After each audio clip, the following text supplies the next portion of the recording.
I started off, yo, my name is Shady, his name is Proof. Yo, we used to have a roof up on my house, but now we had a mouse that ate the cheese out of the fridge. Didn't want to admit that I was on welfare when I was 3. Before the platinum records, the alter egos, and the controversy, before he became the best-selling rapper of all time, Marshall Bruce Mathers III was just a poor kid from Detroit with nothing but a notebook and a dream. This is the story of Eminem's rise to fame. The early days, the battles, the breakdowns, and the breakthrough. We haven't really seen a white face in hip-hop in a long time. Right. Why do you think that is? Why do you suppose that is? Is it just coincidence, or do you think that there's a reason for this? I don't know. I mean, what more can I say to that than a lot of white people don't got it, and a few do. Marshall Mathers was born on October 17, 1972, in St. Joseph, Missouri. His father abandoned the family when Marshall was just a baby. He was raised by his mother, Debbie Mathers, and they moved constantly, from Missouri to Detroit and back again, living in more than 20 different homes, mostly in low-income neighborhoods. His early years were defined by poverty, bullying, and instability. So you had to change schools every couple months? Yeah, I would change schools 2-3 times a year, and that was probably the roughest part. The roughest and most formative. He was a shy kid in tough public schools and was frequently bullied. As a kid, Marshall found escape in comic books and storytelling, but school, not so much. He failed 9th grade 3 times and eventually dropped out at 17. What most people don't know is that Eminem wasn't always the confident battle rapper we think of today. As a teen, he was painfully shy. In fact, he used to practice rapping alone in the bathroom mirror to try to boost his confidence.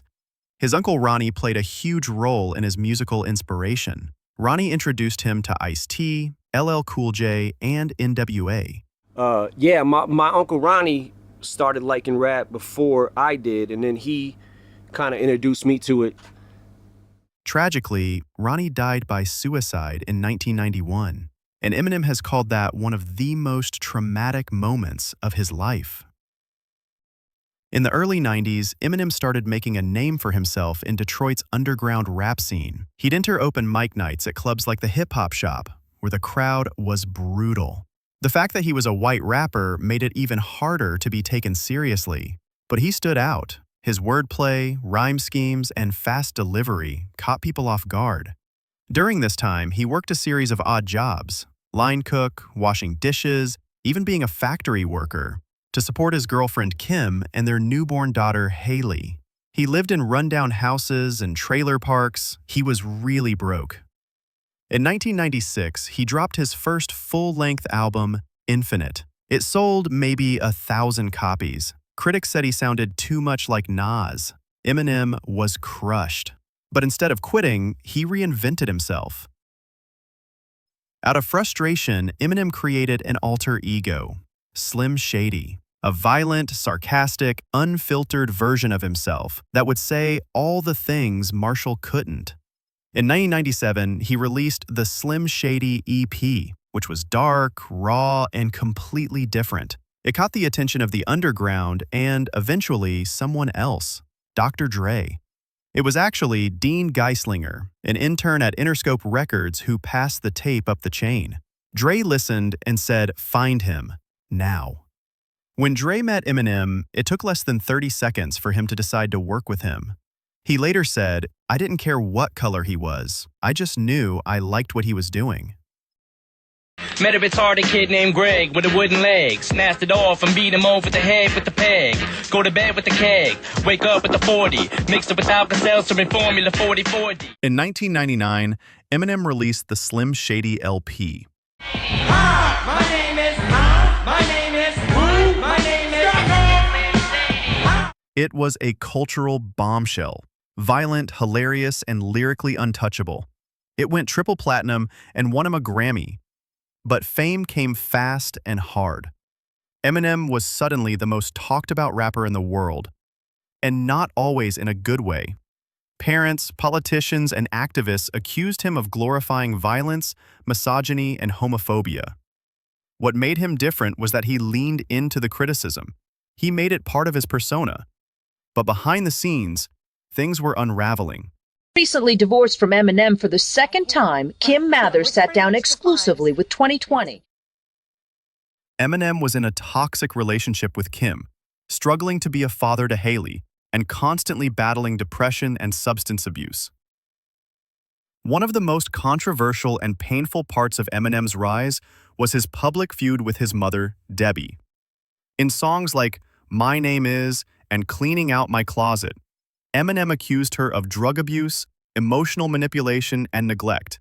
Look at me now, I bet you're probably sick of me now, ain't you, mama? I'ma make you look so ridiculous now.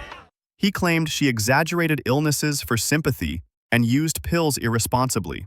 Debbie denied all of it and filed a $10 million defamation lawsuit against her own son. She later settled for $25,000, of which her lawyer reportedly took over half. What fans didn't see was the complexity beneath the anger. Eminem was hurt. He felt abandoned, manipulated, and emotionally twisted. His rage toward his mother wasn't just shock value. It was the therapy he never got. I mean, one of the things that I said and that I realized is, I mean, at the end of the day, she's my mother, and I love her because she's my mother. I mean, even though we don't really speak, you know what I mean? She is my mother. I do love her, and I think...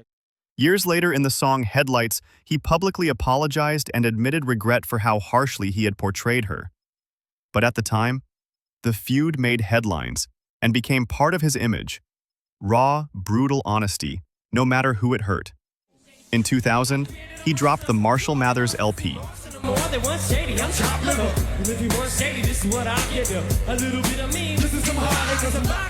Arguably one of the greatest rap albums of all time.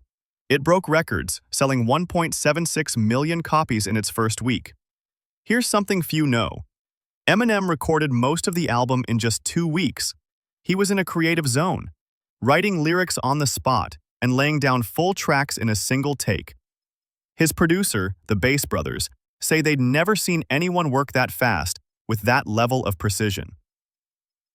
That same year, he also founded Shady Records, signing 50 Cent just a couple of years later, a move that would reshape rap in the 2000s. But success didn't fix everything. Eminem was still battling his demons. Look,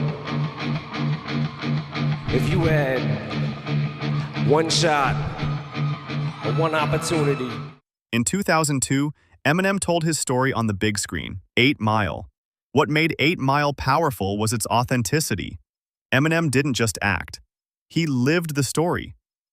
The burned-down homes, the trailer parks, the rap battles, that was his real past. And he wrote the entire soundtrack, including the Oscar-winning hit, Lose Yourself. On forgetting what he wrote down, the whole crowd goes so loud, he opens his mouth, but the words won't come out. With the success of the Marshall Mathers LP, 8 Mile, and his label Shady Records, Eminem was at the top of the world. But behind the scenes, he was spiraling. The fame, the pressure, and the past caught up to him. He became addicted to prescription drugs, Vicodin, Valium, Ambien. In 2007, he almost died from a methadone overdose. That near-death experience became the wake-up call he needed. He disappeared from the public eye. Many thought it was over.